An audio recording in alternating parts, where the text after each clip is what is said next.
the background here really is of course results-based schemes. That's what we're here to talk about as such. But of course it's not the only show in town. But you find when you go through what's out there and you tick the boxes of what a good scheme needs, you end up with the results-based agri-environment program. So it's important to say that.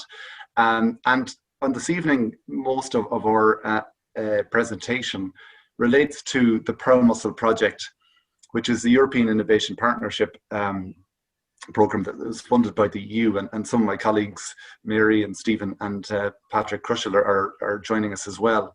And of course, Colm is a farmer within this program. And its aim, its target is the conservation of the freshwater pearl mussel, which is a long-lived species that lives in absolutely pristine water. You have it in the Hebrides, you know, they're going down through the tubes. They're on the way towards extinction because you know, just changes in land management, a lot of drainage, silt and nutrients getting into the rivers. So we're losing our high water quality status. So we started this program about 3 years ago, and the first thing you go is like, what are you supposed to do with the results-based program? Having gone through what Robin and Gwyn have just described, how do you do that for freshwater pearl mussel that lives in the river? So we went about designing that, and that's what I'm going to speak about now. It's just in terms of the presentation, we're just going to look at a well-designed program, a little bit about results-based programs on our example from Ireland as well. So just, and it's kind of almost a recap on what Robin has presented far better than I will present and I could present, but just a few points to always bear in mind, like what a decent program and what a program that works should be, because we're laboured and there's blocks dropped around our necks in terms of policy that pulls us in one way that's utterly inappropriate for the area that policy is related to.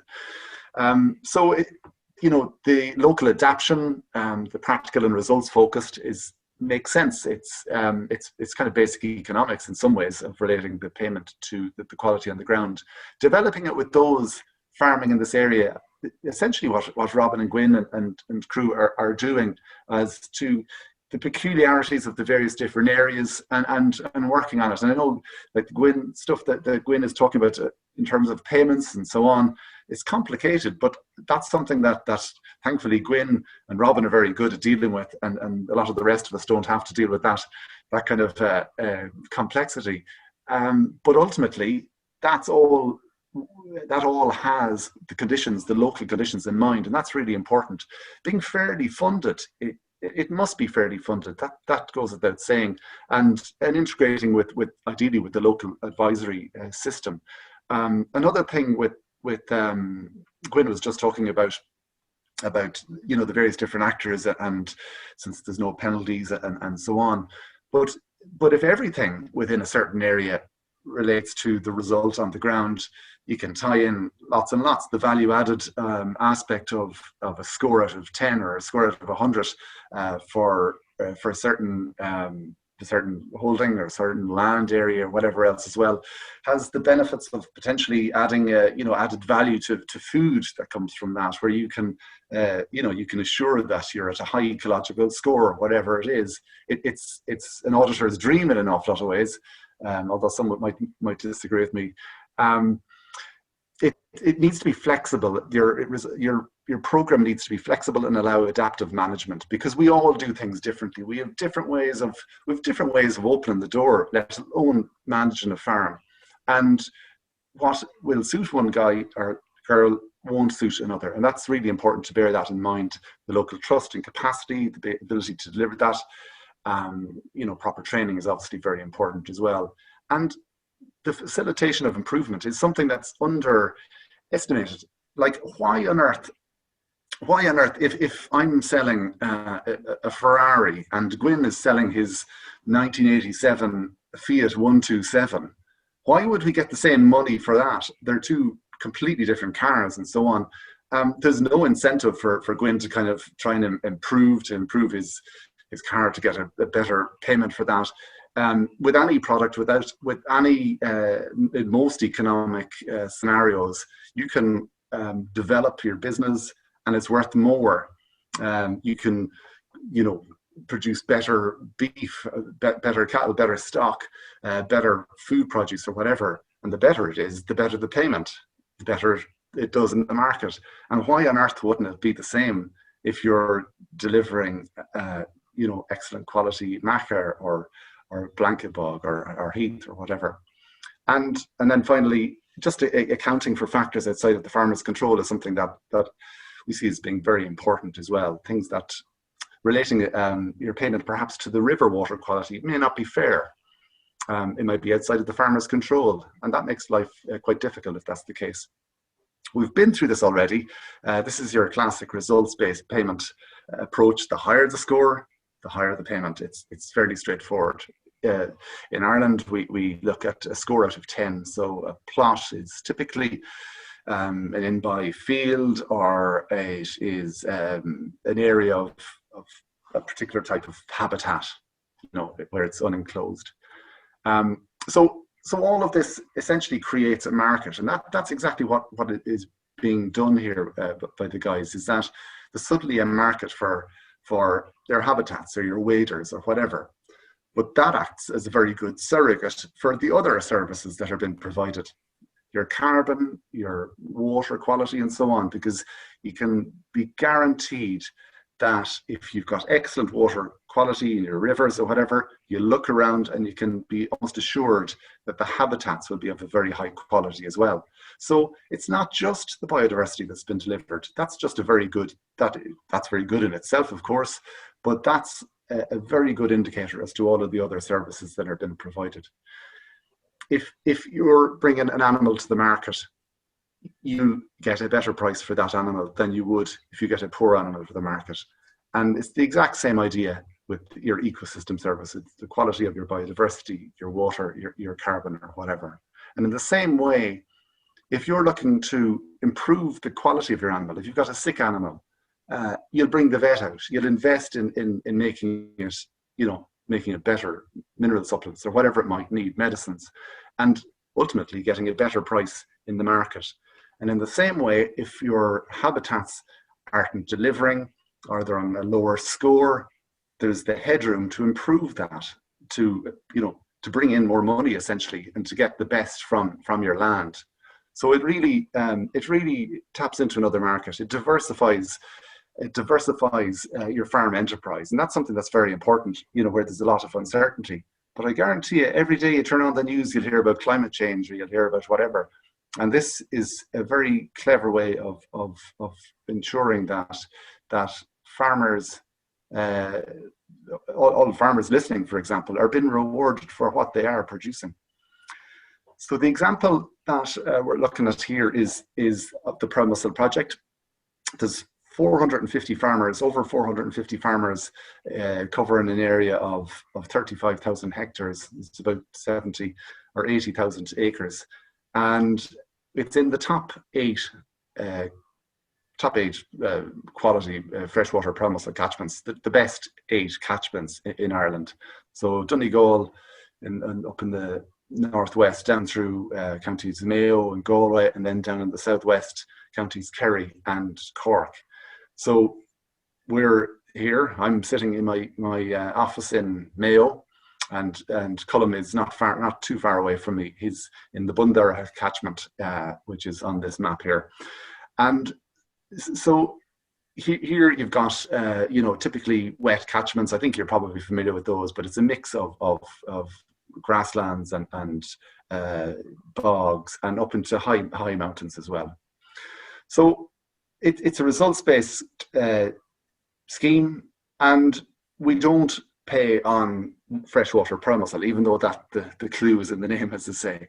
What we use is that we use habitats as a surrogate for water quality, or as an indicator of water quality. So the higher the habitat quality, we know the higher the water quality that's going to be coming off that. And it means that those payments are within the farmer's control. And this is a scorecard here. It's very similar to what Robin would have presented. This is one for peatland. And it's just a simple multiple choice. You know, how many of these plants are there? There's whatever, you tick that and you move on.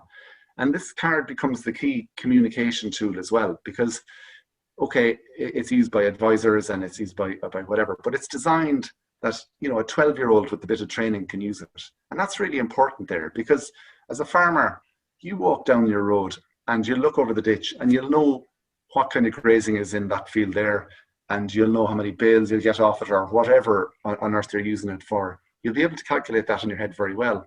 But in the same way, with a scorecard like this, a look over the ditch and you'll have a very good idea roughly where you are out of 10. And that's very important, because it means that, you know, the value of that from the ecological perspective, you know, and you know potentially what could be done to improve it if you need to improve it. And of course, the important thing here as well is that, you know, a lot of farmers will think, oh, Jeannie, what do I need to do to improve? Well, hold on a minute. You mightn't need to do anything to improve. If you want to stay where you are, that's absolutely your own business. That's the flexibility of it, and that's very important. And of course, from a taxpayer's perspective, you know, you're paying for what's being delivered, so it's clever. And you know, something I know we were talking earlier on about, you know, basically the actual identification cards and whatever else as well. So we'd have two cards. One is a scorecard, and the other one is this identification card that has the various plants in it and a little bit about information on the actual card itself. And it's very, very straightforward. We do training a day a year with a couple of hours a year with the farmers, and you know, they generally really enjoy actually walking outside with their buddies, looking at plants. It's all a bit of a laugh. And they're taking, you know, they know that that plant and that plant plus that plant equals, you know, a few bob, and they really appreciate, you know, the idea of this aspect of their land that some of them, you know, wouldn't have known about before. So that's really important. And another aspect there as well, I meant to mention it at the time, but in terms of the contract side of things, you know, we pay for the services that have been delivered of a given year. It's assessed in the summertime. And if it's summer 2019, you go out and you know, fill in your scorecard. It's a 5 out of 10 or an 8 out of 10 or whatever it is. That's what's been delivered for that year. That's your payment. Good luck. It works very well like that. If the farmer wants to leave or wants to go digging drains or whatever, if it's legal to do so, off with them. There's no problem. The score may well be lower the following year during as it's assessed.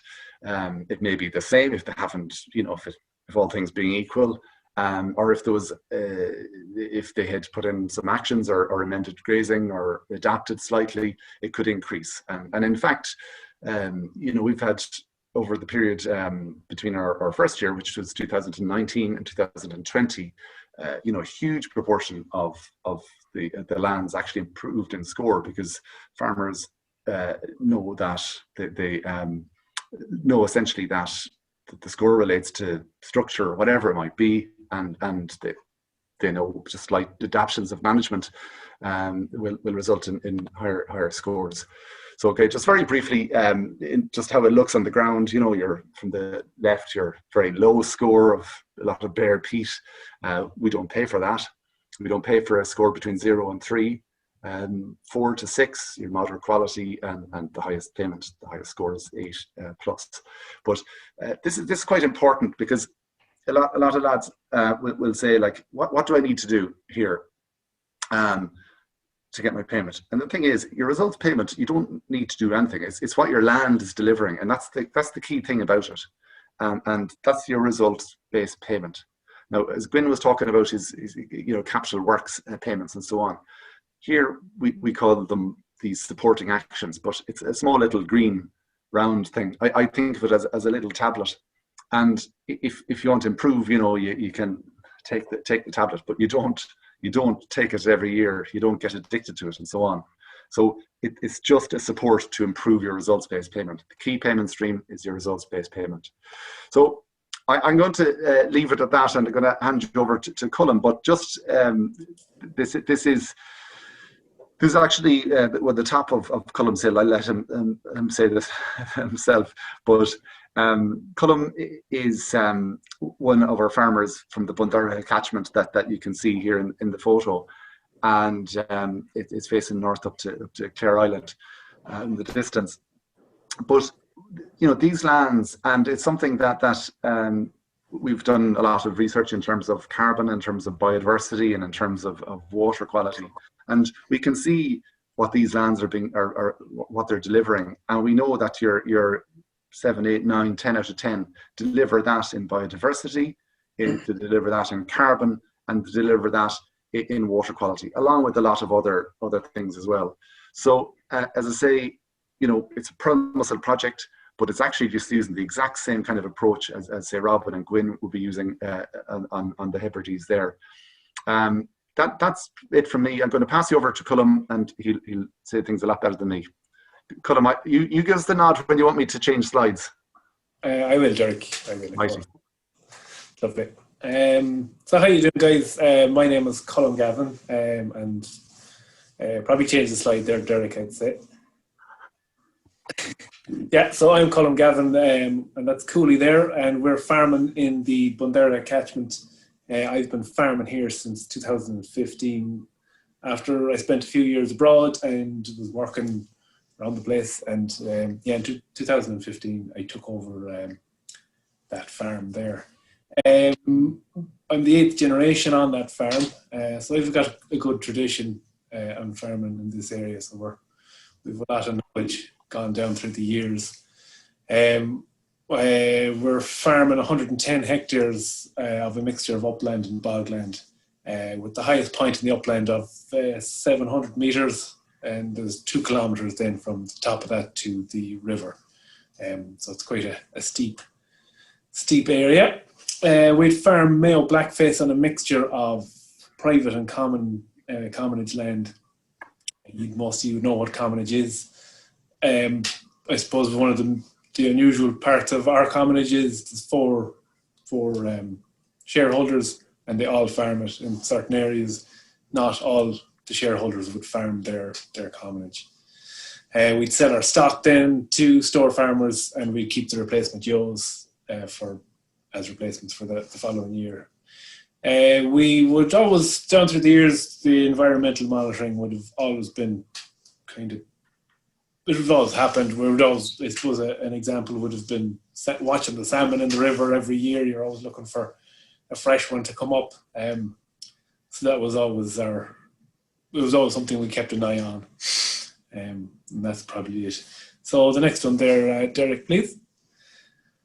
So these are my habitat scores. As you can see there's a good mixture of 9s. Well, there's 1 9. There's a 4 and a 6. And a mixture of 8s and 7s then. So the 4s and the 6s were the ones that I suppose would kind of be, that I'd be looking for first. You kind of always want to have a good, you want to score well, and you're wondering why you maybe failed. So we were looking at kind of what we could, where were the issues, and I suppose in those areas where the 4 and the 6 are, the main problems I had there were issues where stock were crossing close to the river. We had invasive rhododendron. It's a bit of a problem around here, and drains which would have been flown directly into the river. And these, I suppose, these are reflected in my score, and therefore were reflected in the payment I got. So I'd be looking to improve those 2 areas in the last year. So what we would have done between myself and Derek and Mary, and that we would have came up with some supporting actions to what to do for the year ahead. So you can see there, for those of you that met my father, there he is in all his glory. He would have helped me there with, this is a silt block we put in. This is about 50 metres from the river. So we get 3 metres of rainfall here annually, and what was happening on this particular drain was there was quite a lot of silt flowing into the river, and there was a massive delta just where that drain ended up. So we put these silt blockers in, and they're quite simple. They're just marine ply driven into the bog, and a little V-notch put on the top so that the water was kind of flowing through the middle of them. Yeah, you can see it there. So where the water was flowing through the middle of them, directed the flow. What we found then was the silt was backing up into those, in between those blockers. And when the area would flood, it would go out into the flush area on either side of the blockers there. But the amount of silt that was building up there, I couldn't believe it. I was kind of taken aback by how much was there over the course of 2 to 3 months. When I put them in first, we had probably the driest spell, I'd say. It was just at the start of COVID, so we got quite a few of those jobs done. No one to bother us. And there was no rain for about probably 6 to 8 weeks, I think. And next thing, we got it all then. And they weren't long filling up. But yeah, the amount of sediment that built up there was pretty spectacular. And as you can see there, they're starting to kind of regenerate. And there's vegetation coming in those now again. So it's been kind of a fairly interesting working curve. So this is the livestock crossing.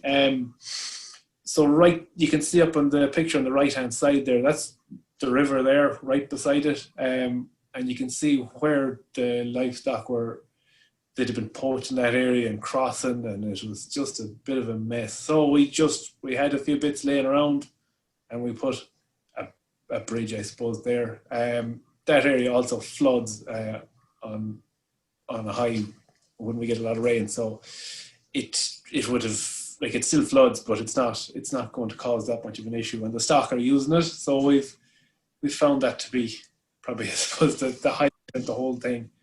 We go back there. Sorry, Derek, again. We also took the rhododendron, so we had a help from the guys from Killarney National Park. They taught us their methods of dealing with the rhododendron, and we used their methods to tackle into it, and it's so far it's proved successful. We'll have to keep on top of it, but